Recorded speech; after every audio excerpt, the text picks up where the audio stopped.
Digital marketing for HVAC and home service businesses. Strategies and stories from industry experts to help you succeed. Hello, Nohea. Welcome to the OutWork'em Podcast. Thank you for being on today. Nohea was introduced to me by one of my very best friends, Jessica of Comfort One Air Conditioning, and she said that we would have a really good conversation, and we've already chatted a little bit, and it seems like, once again, Jessica was right. So I'm really excited to learn more about your business and the beautiful design offerings and that you do, and your journey of entrepreneurship. So yeah, I'm excited too. Thank you, Nohea. So the name of your business is Sentenac Home Interiors. Yes. How did you choose that name? Well, my last name is Sentenac, Okay. and I just wanted it to be like a heritage type of thing. My whole thing is timeless, and so I love the heritage feel. So what better name to use than my last name? Definitely. Yeah. So let's start with client experience. Can you walk us through the process of the first conversation to the final review and what the journey looks like for someone working with Sentenac House Interiors? Yeah, so someone reaches out. I have a required 45-minute Zoom call with every single person. And that's just to feel out if we're a good fit for each other. Before they even do the call, they have already filled out like a super in-depth questionnaire just to get a sense of their goals, budget, timeline. And then we talk about their project on the 45-minute call. And I go through our whole process because process for me is everything.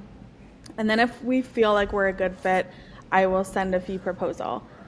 So from there, we do a really extensive onboarding process, which is like extensive budget questionnaires. I need to know how you value certain investments in your home, a shared Pinterest board, obviously. Another questionnaire more about like your lifestyle, like are you left or right-handed? We need to know that for the bathroom, and just different like quirks about your lifestyle, like do you have kids, pets, all that kind of stuff. And then from there we go into concept development, which is more of just the look and feel of everything. So you'll see like here's a leather swatch mixed with this pattern.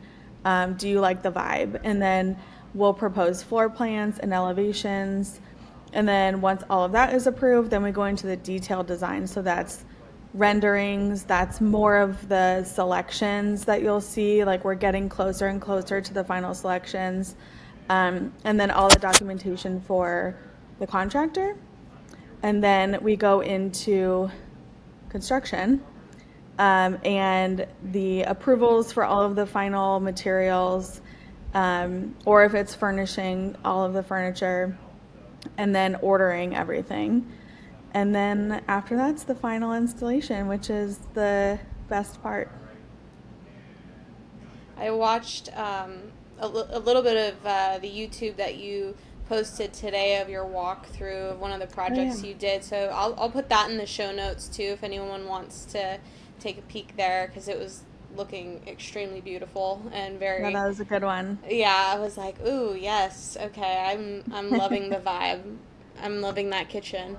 Thanks.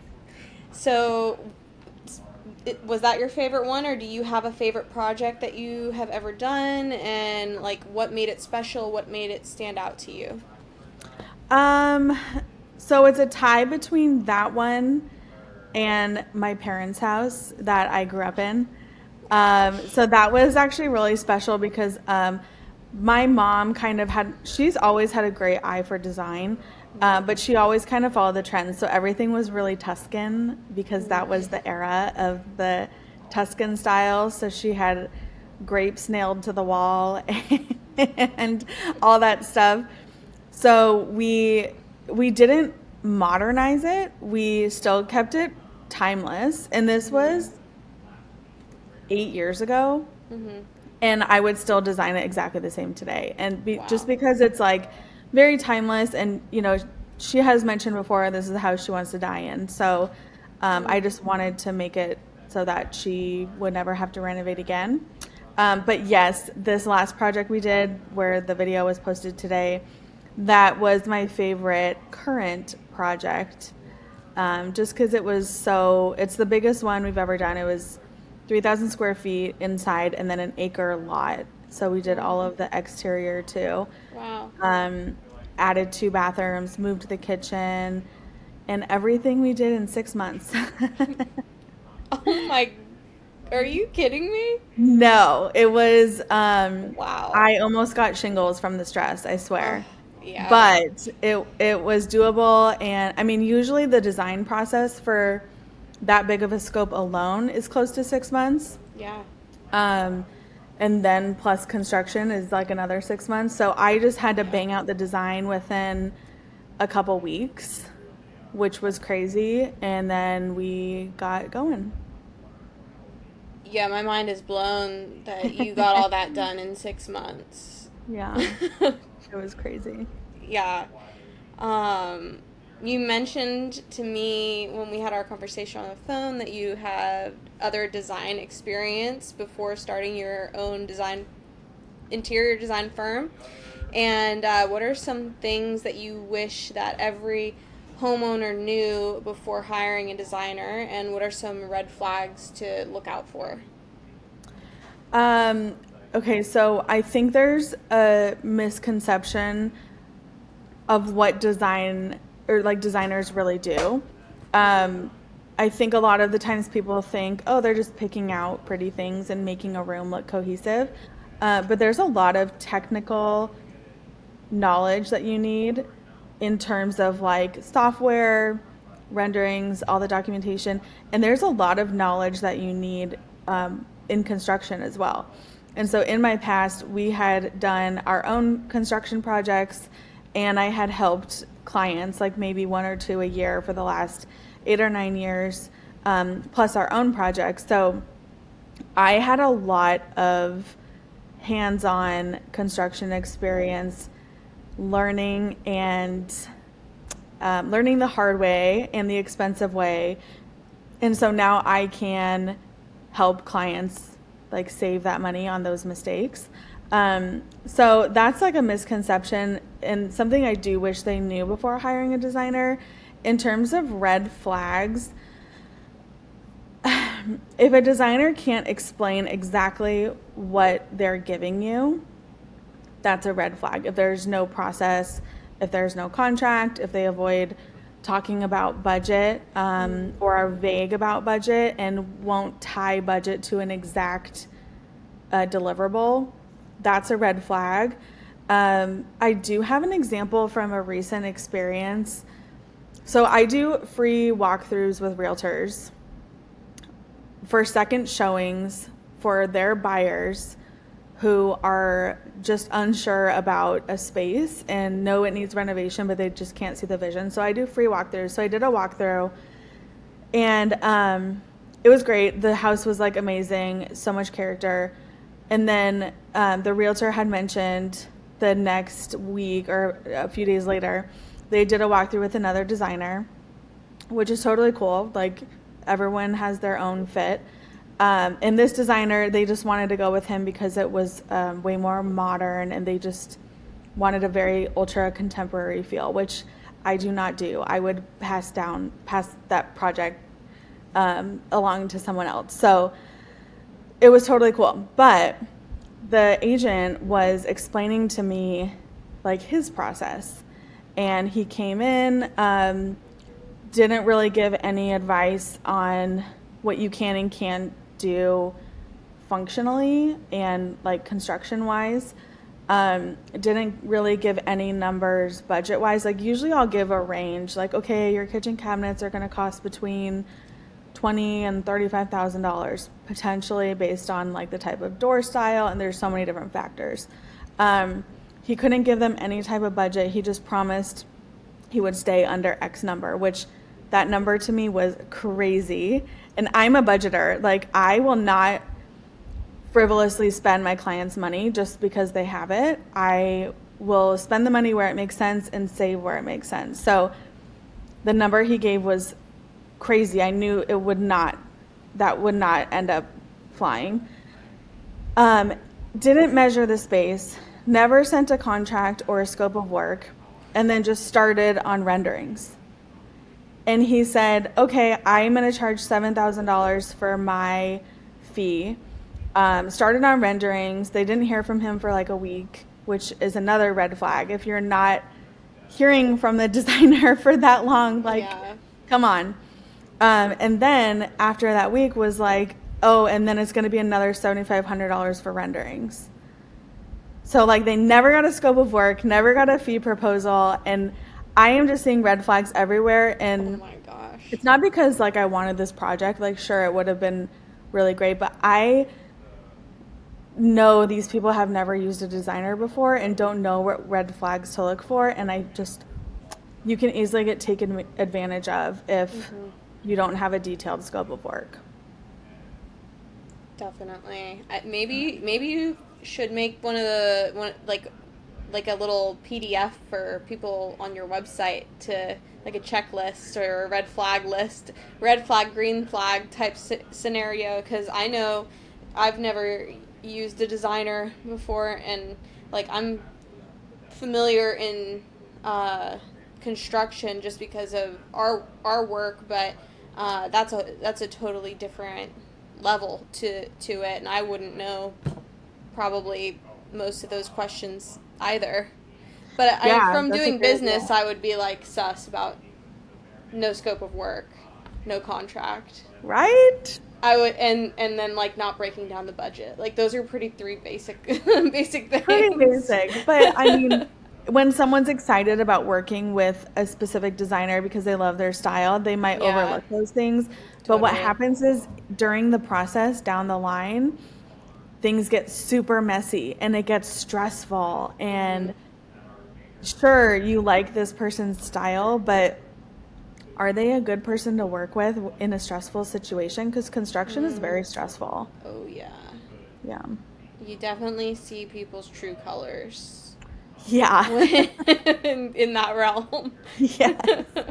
Amen. Maybe you should have to do like a team building activity with your contractor before you even hire them. Like you guys have to go to like an escape room together. Yeah, like, I love that. That's a great idea. And they were like, okay, how do we work under pressure, guys? Like, how do we manage our resources? Yeah, maybe now it's all, my wheels are turning. Yes, that's a good business model, actually. It is. It is. We're going to take you and your contractors through a really stressful scenario together, and we're going to see how everyone operates, and then we're going to cut the weakest link. Honestly, it would really save people a lot of stress, so I'm all for it. I love that. But I think one thing that our audience would really appreciate is how do you design a space that is absolutely beautiful and also works with real life, with kids and pets and chaos and family timing, like all of those things. Yeah, so that's where I had mentioned that questionnaire, like the lifestyle questionnaire. That's what I care about first. Yeah. Sure, I care about your style, but it needs to be functional for you. We can make anything beautiful. Like I have a client right now who really, really, really, really, really wants a leather couch. Not my vibe, but they also have kids and it's nice to be wipeable, and I'm not gonna argue with that. Like that's something they really, really want, and this is their home. This is not my home. Like I am designing for these clients and I can make it look beautiful, and we are making it look beautiful. Like I found a really, really like architecturally beautiful couch in a really good color. It's not like, your orangey leather one that cracks and peels. That's from 2002 Tuscan era again. So there's a way to make the functionality look beautiful, and I do think that that's another red flag too. Is I see a lot of designers that have amazing talent. I see their portfolio photos and I'm like, oh, that's just not super functional. Like the door is going to open up into that nightstand. I'm like confused on the functionality of this room. So sure, it looks amazing in an Instagram photo, but does it work for your lifestyle? And that's like number one. Yeah.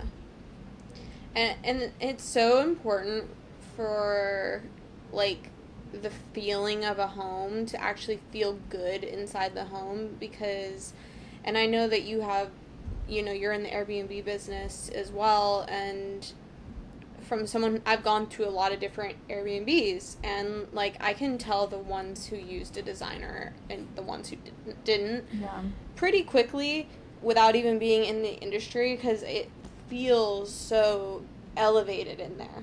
You're not mad about like the price, the super high price that you paid, because you're like, oh wow, like so much thought and care went into this space, and I can feel like I'm attention to detail, so I'm like, wow, like they picked out stoneware for their dishes, like what? And like their air purifier and all these different things, they all add up to the whole of the experience of the stay, and that will really impact the whatever you're staying there for as well. Like for example, in our scenario, we do usually quarterly work intensives with my husband, me, and our business partner, and we'll all just hunker down in an Airbnb and just do like really focused work for 7 to 10 days. And we like for the space to be inspiring, because we're doing a lot of creative work, and also we're just working super long hours, so the more comfort in the space, the more you recharge. It's just so important. And we legitimately, the last time we did it, we left I walked through and I could tell that it was moldy, and I was like, I'm doing a walkthrough in this place. I filmed it. We called the Airbnb people. We're like, this place is moldy, and they gave us a refund, no questions asked. Wow. We ended up going to another place that was like definitely more expensive, but like in a similar neighborhood to what we were looking for. And we got there, and I was like, oh, this was 100% worth the $700 extra that we paid, because it's just so much nicer, like the feeling of it, and I just felt like so inspired the entire time we were there. So it does make a difference. And like you mentioned the creativity, like there is science behind it, and I love that you mentioned the feeling of it, because even one of our Airbnbs, people say that they're like, oh my gosh, the feeling is not captured in the photos. It feels so warm. And actually this project we just did too, that I posted the walkthrough on YouTube, everyone that came to the open house said it feels way warmer and cozier in person. And so it's hard to convey that in photos. And there's science to it. Like when we first opened this one Airbnb, and it wasn't bare bones decor, but it was like, I didn't want to put extra like frilly stuff everywhere just because it's a rental. Yeah. And then 2 years later, we decided, okay, let's like do it up a little more. After that, our bookings exploded. Our reviews went way higher. And everyone, like not one person rents and doesn't compliment the house. That's amazing. Yeah. So. Yeah, because you got to be blown away by an Airbnb to like comment. Yeah, for sure. And I think it's just adding all the extra homey touches that really does that. One of the other reasons I was super stoked to have you on after the brief phone call that we had after Jessica made the intro was that you had mentioned that you spent 12 years in corporate marketing before you went into interior design. yeah, I would love to hear more about that and like what the pivotal moment was for you to take the leap into going into entrepreneurship. Yeah, so I started my marketing career as a graphic designer because I am a creative ultimately, and I wanted to make more money. So I went more into the strategy side and the management side, analytics. Um, but I had that creative itch that I needed to get out. So I was doing a couple side projects a year for design work, and I never really wanted to fully go into design. One, because I didn't know if you could make money at it really, and two, it's just kind of scary owning your own business. So Yeah. I got so burnt out with the type A side of what I was doing that I just needed to fuel that creativity. And um, actually, a year ago on May 31st, so in 2 days, was when I officially launched my legitimate business. Amazing. Congratulations. Thanks. I feel like for creatives, creative output is just as important as like eating and breathing and doing all of the other human things. Amen. Yeah, there's like no point if you're not being creative. Yeah. Yeah. That's something that I've definitely had an interesting journey with and had to finally almost like submit to in my life from also being pretty type A. I mean, I might be type AC. Definitely not type B. I wish I was. I was Yeah. like, damn, I'm going to meditate on being type B. But, sometimes the creativity, because it's not always tied to an achievement, actually, it's like Yes. very often not tied to an achievement. Yes. And that is really hard to reconcile internally when you are ambitious and motivated and also creative. And it seems like you have really done a wonderful job of creating your life around that. Yeah, and you know what? That actually came from because I am very achievement based, and my whole life, my worth has been tied to my achievements. Like, that's how I thought people would love me more, is by my achievements, what I could do, and if I was like cool enough. And I actually went through a program at church last year called Celebrate Recovery. And Wow. in like this turning point in that program is when things started to change for me, and my worth was no longer tied to the achievements. And so that is honestly what inspired me to move into something that I'm not just doing for money. Yeah. Yeah. I love that. It's so important, and I think a lot of women especially can relate to and maybe guys too. I'm sure guys too, but a lot of my girlfriends, we've all felt that same thing of like Yeah. the love that I receive from the external world is because I can do something for them. Yeah. So it's a lot of awareness to be working through, and sometimes you just gotta say F it and do what you want to do and Yeah. not feel guilty for it, and just allow yourself to create. Yeah, it's been great. It's been an adjustment for sure.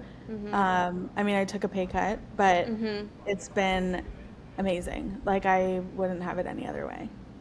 Totally. I can relate to that as well. I used to be a massage therapist for 8 years before I went full-time in our marketing agency, and I was doing both at the same time.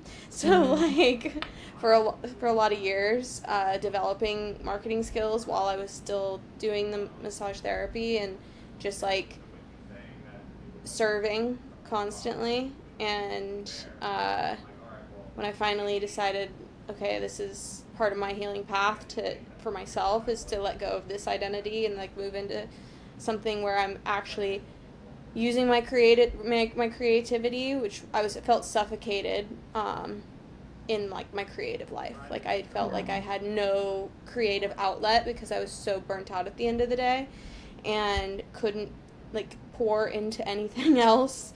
And it was hard too, definitely, like the pay cut situation, and then like working for free, and then being new into an industry, and then like having to prove yourself but also trying not to be too type A.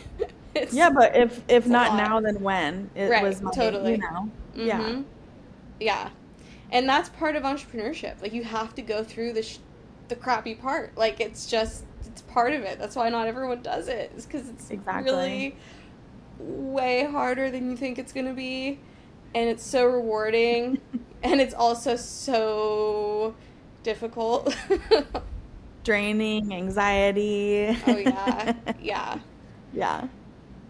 But wouldn't have it any other way. Wouldn't have it any other way either. Totally. Love the nuance on day to day. Yeah. So how did you think that your marketing and your graphic design background, like the skills transferred well into, because of the way your creative brain works, into like seeing it on the computer versus seeing it in a space? Yeah, I think my spatial awareness came first. That is more of an innate part of me, and I used to rearrange our houses when I was like 4 years old, and I drew my first floor plan at 11 years old. So I think that part came first, and the graphic design was just a way for me to make money being creative. But I think my marketing background did for sure prep me for owning my own business. I know the ins and outs of businesses because of being in corporate America for so long, and I was running teams and doing operations and all that, and that definitely prepped me. And then marketing in terms of branding really helped me position myself and find a niche audience. And I'm finally reaping those rewards because I have had a handful of clients in the last month that have a super traditional style. And I guess one is more traditional. The others, I mean, it's all timeless. It doesn't have to be traditional, but they're all like very timeless style, and that's what they want with their renovations. And I am so happy about it because that's kind of how I've positioned myself, is just timeless style. And I think that came from the marketing background, just learning how to target your preferred audience. What is working the best for you right now in terms of lead gen?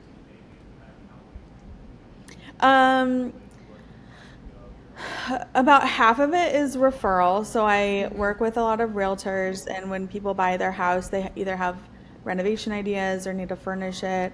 And then the other half is social media, Instagram. Yeah. And you had mentioned that a lot of people say that the feeling doesn't translate onto the screen all the time, and you do have beautiful social media. What has Instagram been like your number one platform, and how do you go about making sure that like it's enough of that attention grabbing that someone might see it in person? Like, how do you do that? It's hard. The feeling is hard to capture, but I think that's more captured in video than photo. So I'd like to do a balance of, video and photo. And then the feed is kind of like your portfolio. Like, I had a friend refer me a client, and she said the first thing she did was just go on my Instagram. And that's like kind of your portfolio. Totally. The first step before even hitting the website. So. Yeah, we've been seeing that so much with the clients that we've been working with, and we actually, for the first few years of the business, didn't didn't fully push social media because we were mostly just like, website, SEO, Google Ads, Google Business Profile, and overall strategy. And in the last year and a half, we've gotten more into the social media component of it. And I would say we were kind of in beta for up until the last few months because we were just doing it with like our established clients and making sure that, okay, like this is, replicable, and that we could do it over and over again with some of the same strategies with like minor tweaks.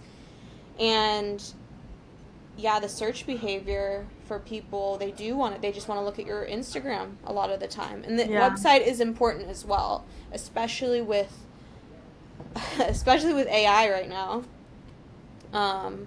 Because people are searching on the different AI platforms for businesses, like, going to ChatGPT or Gemini or Grok. And we've been finding that the way that we've been setting up the SEO now, some of our clients are beginning to pop up in that search queue for people when they type in like who's the best contractor in my area. So That's pretty exciting. But the social media is also very important, and it's also indexed by the Google overlords. So yeah, and I think a lot of my social media like pulls up on Google too. So if you're searching, then it'll pull up a post. Totally. How do you communicate to your leads the level of luxury that you're bringing to the table? And is there a response to that, like part of your qualifying process, or do you have anything more to elaborate on that of like how you get to like have them really get it? Like, this is the kind of service that I'm offering. Yeah, so that comes in that 45-minute Zoom call, and there is a formal presentation in there too. I mean, the first half we just talk about their project. In the second half, I show them everything that they're getting in the whole process. So screenshots of their portal. I actually link to a sample budget calculator so I can show them how they can choose their budgets for different items. Basically like crazy nuts and bolts of the whole thing. Yeah. And I think that conveys a lot of value because people don't know me. You're just trusting a stranger off of the internet. And I think that builds trust. Definitely. It totally does when you can see, oh, this person took the time to actually like build out systems for this and an SOP, and I can see where the money is being spent. Like, that's the thing I think most people they just want to know where their money is being spent, because it can be lost in translation, especially with like these bigger projects. There's a lot of assumption that can happen, and it's like, obviously this contractor that you've hired is not working for free, but you want to also make sure that the quality of material matches the premium that you're paying, and that it's reasonable so that people can wrap their head around it, and feel good about it. Yeah, and I'm super transparent, like even in the fee proposal, it's broken out by phase, and every phase has a price to it. I'll even itemize certain rooms if they're like, I don't know if I want to do the living room. I'll itemize it for them. It's super transparent. I do flat fee because, again, transparency. I remember before I was even like super into construction, I hired a contractor solely because he separated his fee from the full bid. Because every other bid I got was vague, and I had no idea what the contractor was even charging. And so that, just knowing his fee, built so much trust. And I was like, yeah, I'll pay $5,000 for you to project manage this. And because you know what you're doing, I'm paying for your expertise. And for a level of stress that I don't want to take on. So I knew what I was paying for. Yeah. So I think transparency in the design industry has been non-existent. It's just a very elusive industry, and I'm trying to break that because I think transparency, especially with our demographic, builds trust. 100%. Yeah, I completely agree with you. And at the end of the day, it's like you can try to DIY it as much as you can, but if you don't know, you might end up spending more money than you would have hiring a designer. I mean, I've heard so Yep. many horror stories about trying to DIY things if they don't really know what they're doing. Well, you don't know what you don't know, but I also will steer you in the right direction. Like maybe they really wanted to go to this very fancy custom cabinet maker because they thought that that would bring the best value to their home. And maybe I'm like, hey, maybe I don't think we need something that custom. Like we can make it look beautiful and spend half the price. Or maybe they do need something that custom. If they have a $2 million home, I'm going to suggest, top of the line stuff for them. So it's just, I am a resource for my expertise. Obviously, you're paying for that. But in the end, honestly, you're saving money. Totally. What's the biggest operational challenge that you've had to overcome in the business so far, and how did you solve it? Definitely delegating. So the first 6 months, I was doing all my social media. I built the website from the ground up, all the branding, every client process. So I have an extensive SOP database. This is my corporate America side. And, every single communication I would have with a client, I would go back to SOP. Like, am I doing it right? And then I hired a project manager and a design assistant because, doing the concept boards was just exhausting for me. Things that aren't energizing me, I just need to hire out. And there are learning curves, especially because the business is so new. We're also learning as we're going, even though I do have SOPs and a clear process. There's kinks to work out. Like our payment processor has been acting up. Like that's a big kink.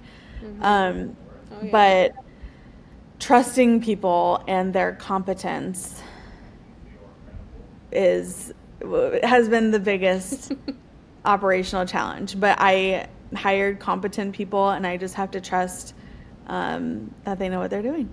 Yeah. I've been hearing lately the phrase hire slow and fire fast. Have you heard that? Yeah, I have. What's your opinion on that? I feel like you don't know how someone's going to do until they're doing it. So hiring slow, I don't know if that would work for me, just because if you connect with somebody, for me, I can teach someone anything. I mean, I can't teach them how to have a good eye, but I can teach someone how to create a Canva board. I can teach someone how to invoice, all of those things. You can't teach morals.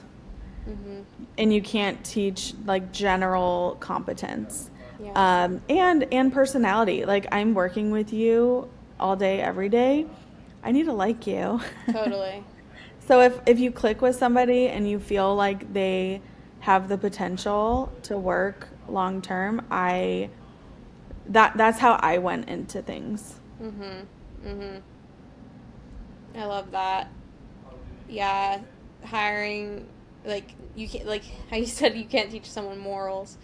That's a big one. You can't teach morals or character. Those are kind of things. So those are two of the most important things that I would say that I look for in hiring, as well as work ethic. Because, right, you just you gotta have a work ethic in a small business. It's just Yeah, how and it I is. looked at it like for longevity too. Like I'm Mm-hmm. not just hiring help. Totally. I have virtual assistants for random tasks. So Yeah. I'm not just hiring this randomly. I want to invest in these people and I Mm-hmm. want them to be around for a long time and I want to trust them.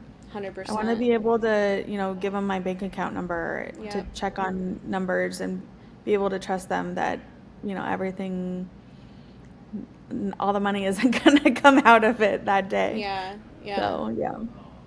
And you invest so much time into training and building people's skill that it's like you don't want to have to do that again. You just want to do Exactly. it once and That time is invaluable. 100%. Yeah. How do you guys at Sentenac? Sorry, my dyslexia is so bad. Sentenac House Interiors. How do you differentiate yourself from some of the other home designers in the Mesa, Phoenix, Scottsdale area? Yeah, I had mentioned before it's like timeless, timeless, timeless. Yeah. So timeless doesn't mean traditional. It can mean rustic. Rustic is timeless. It can mean British colonial. It can mean Spanish colonial, Adobe mission style. I love that. All of those are timeless. Farmhouse is timeless, but not the way that we were doing it before. Shabby chic is timeless. So I will do any design that's timeless. Right now, people in Phoenix Metro are really doing this like modern earthy thing, Yeah. which is beautiful. Mhm. It's just trendy. Yeah. And I will not do that just because sure, I would love to redo your house in 5 years. Like, Yeah. but like, I don't want to have to redo your house in 5 years because those trends last 5 years. And a Wow. lot of my clients that are coming to me are saying, I don't want to ever have to redo my house again. And I'm like, got it, done. Yeah. And then also process, like I said, the design industry is super elusive. When I was first researching like my, I don't know, fellow interior design community in the Phoenix area, I like couldn't find what they do really. And I just want to offer transparency in our process and what you're getting into. I've had a few people hire me just for the fact that I am so clear and my fee proposal is it's at 13 pages is my fee proposal because it outlines every single thing that happens during every phase. So I've had people hire me literally just because my fee proposal is so concise. I love that. Is there anything else in the like design industry that maybe surprised you when you got started? Maybe not like a red flag, but like anything that you got into it and you were like, "Oh, wow. I wasn't expecting this about the design industry." I think the like backend systems of it. Like I said, all the documentation. I mean, I knew that it needed to be documented, but everything needs to be documented. Yeah. Like tiny things that you never knew. I always say that my goal is to never get a phone call during construction because it's all documented already and in the contractor's book. So, and then also like the logistics side of it, ordering, sourcing is really, really time consuming and a lot harder than people think. It's not just shopping. Yeah. It's taking a million things into consideration and then ordering the samples, making sure the samples come before the meetings, tracking all of the orders, making sure they come on time, intact, doing all the damages and defects behind the scenes so the client doesn't even know, getting those replacements. So it's a lot of logistics. Totally. Yeah. A lot goes into it, more than people would want to deal with. Like, I'm sure it's kind of like, how, I don't know if you planned your own wedding or not, but like Yeah. planning a wedding, right? You're like, oh, planning a wedding, it's gonna be so fun. And No. you get into it and you're like, I 100% understand why people hire a wedding planner, because it's stressful. Famous last words. Planning a wedding is going to be so fun. I would never do it Yes. again. Yes. Oh my gosh, it was so stressful. We ended up eloping, because Good for you. it ended up getting canceled because of COVID. So we ended up Oh. eloping, but I got the unique experience of planning a wedding. This is, oh my gosh, I found the project that you have to do with your contractor. You guys have to plan a hypothetical wedding together. That is it. Yes, because you will 100% know who is on your team That's and hilarious. who is going to carry the boats, because That is so funny. And I mean, honestly, yes. That would reveal a lot. It would. It sure would. Yeah, and they'd be like, maybe I don't want to do any of this. I'm going to pay you guys to do this. Yeah. What's been the biggest mistake in business that has felt like not a mistake after you learned the lesson? Like, once you received the gold of after being through the fire of it, what's been like that gem that you've held on to? Yeah, one would be like underestimating timelines. And because of that, now I overestimate everything, budget, timelines, and people are very delighted when things cost less and take less time than planned. And then also trying to manage like the trades too. I will definitely recommend trades, but that's not my lane. And I'm sticking to what I'm good at. I definitely oversee the design intent. So I will go and make sure that the tile is being installed correctly per my documentation. But I am not managing them, I'm not scheduling them. I will communicate with them and stay in my lane. Staying in your lane. Yeah. It's a good lesson Yeah. to live by. How do you deal with different clients or projects that don't go as planned, and do you have any systems in place for that?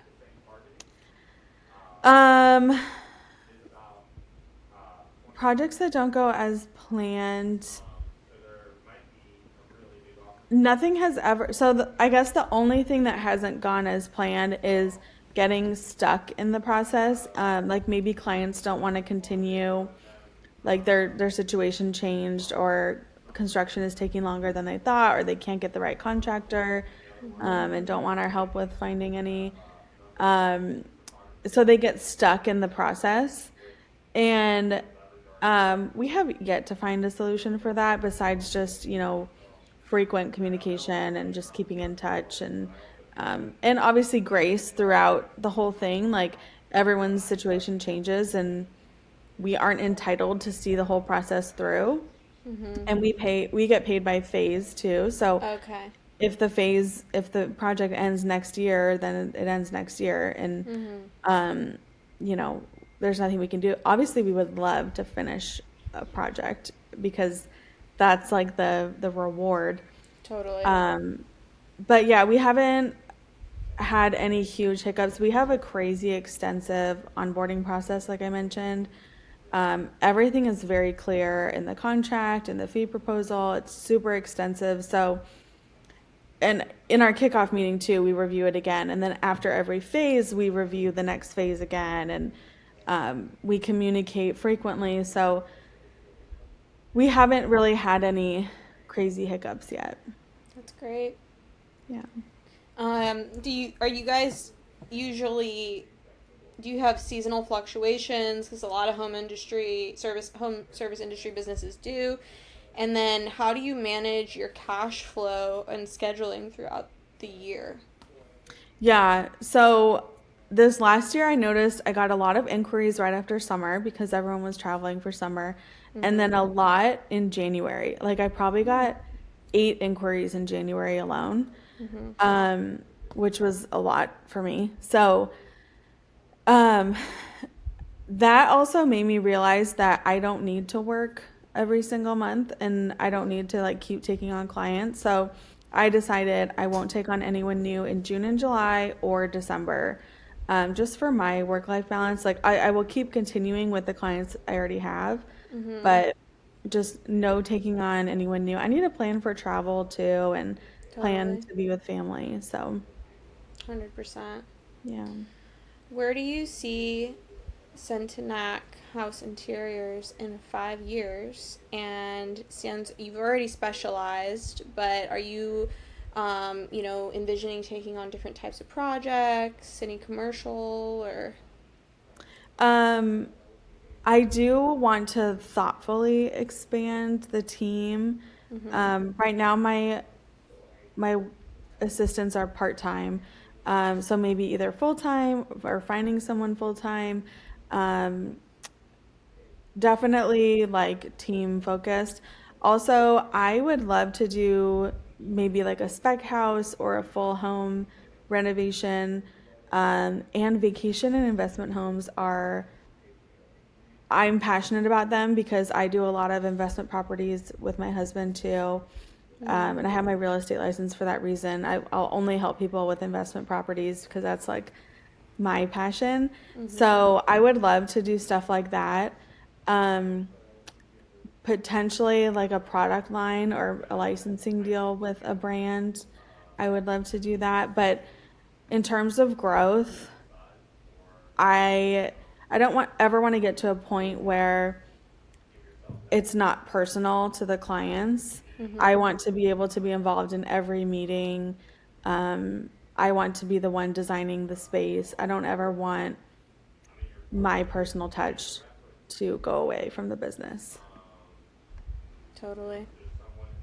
Well, I mean, that's what people fall in love with in the process is what you're bringing in and your passion and your vision. So definitely see why, you wouldn't want that to leave.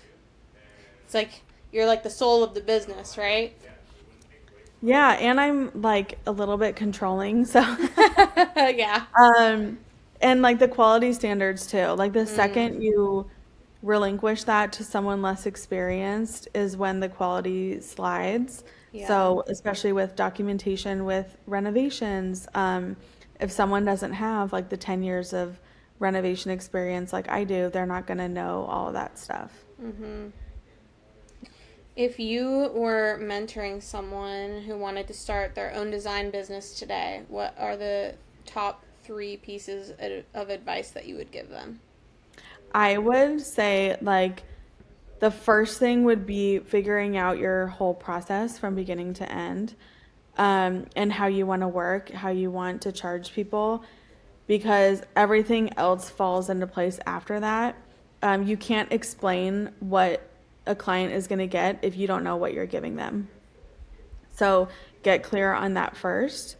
Um, what I did with, I mean, I didn't have a huge portfolio at this point last year. I just had my personal projects and like a handful of client projects that I really wanted to share. The other ones I didn't really. But I showed almost everything in my portfolio because people want to see something. Like they want to see that you're competent, that you have experience. And what I ended up doing was showing concept boards too, and explaining my process and explaining how I work. I just think people, they buy into you more than they buy into um, like the finished product.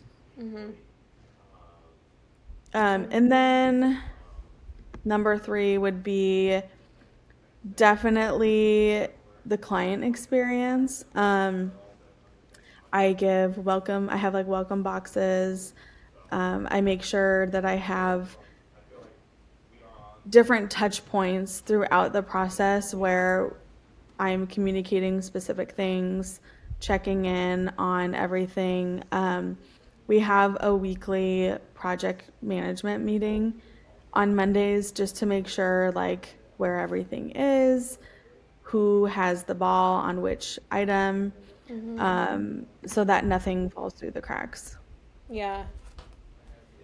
This is a rogue question, but you had said welcome boxes, and I love a welcome package. Like I do. I'm a sucker for it. Love to give them, love to receive them. Yeah. So I would love to hear what your favorite item to give is and what your favorite item to get is in that type of package. Yeah. My favorite item to give. So I went to Round Top Antique Show a few months ago, and I got like a ton of really cool trinkets. I mean, they're not like trinkets, they're cool stuff like decor. But they're all for different types of clients. Like I might have a rustic client, I might have a super traditional client, and I kind of get to pick through all of those and personalize it a little bit based on who the client is, because I already know something about them by that time I'm giving them a gift box. So, but for my favorite item to get, one time this was in my marketing career, I had an ad agency send me a box of cheese. Oh, nice. And that was probably like one of my top 10 favorite gifts I've ever received. I love that. I love that. It was awesome. really good cheese. That's great. Yeah, I love to give like Yum Yums some type of artisanal food. So Yeah, I love that. in a welcome package. So yeah, I love that you said that. And I also love that you are so in your niche with your gifts, like you give something that's actually contextually relevant to the service that you're providing. Which is amazing. Like a physical, tangible product that is involved in the design process, because that'll get everyone's creativity flowing. And then I did have one more question with the creativity that just came about.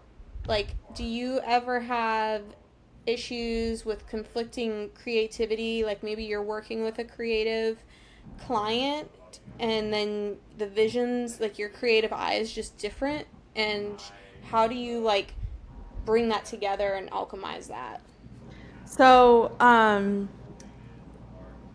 if they're hiring me with a vision, I'm here to execute their vision. If they're hiring me and they have no vision, then I will create their vision. So if someone is not agreeing with me creatively, they obviously have a different vision than I do. And this is their house. And sure, I am here to guide you. Like, I am not going to pair a red gingham couch with a blue paisley curtains. Like, we're not going to do that. And I will highly advise you against that. But ultimately, this is their house. So I have a client right now, and I designed built-ins for them with glass doors. They are wanting no glass doors. And I'm telling them, hey, I think that based on what you conveyed to me, that you want it a little more timeless, you want it elevated and luxurious, adding glass doors is going to give you that to your built-ins.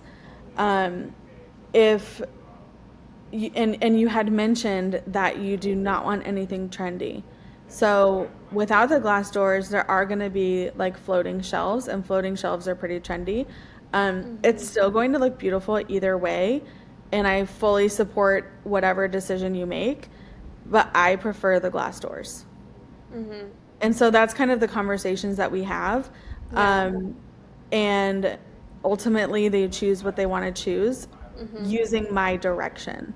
And 50% of the time it'll be what they want to do. The other 50% of the time they're like, okay, I really understand what you're saying, and I think we're going to go that way. I love how clear you communicate it, and I also know that you're probably documenting that too. So you'd be like, oh, it's all in email. It's all in email.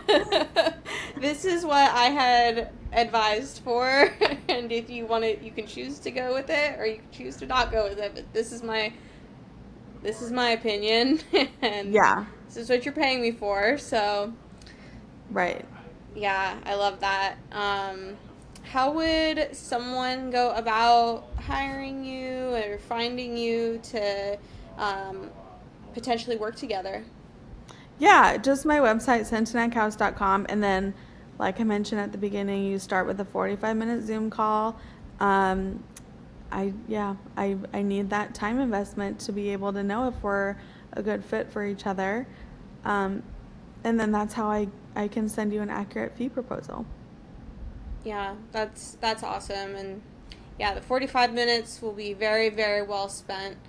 You got to have that time to see if you guys are a good fit and to get clear expectations for sure. So I would say major green flag that you do that. Thanks. Well, thank you so much, Nohea, and I look forward to having you on again in the future, because we didn't even get into all of your wisdom about investment properties and real estate, which I'm super stoked to have you on again to talk about, because I'm sure that'll be very valuable for our listeners. So Yeah, I love talking about that stuff, so I'm down. Excited. Follow her on her Instagram. It's Nohea Lani, right, on the Instagram? Yeah, with 4 eyes, or you can find it from Sentenac House Interiors Instagram, and then it's like tagged in the bio. Awesome. Thanks so much. Thank you.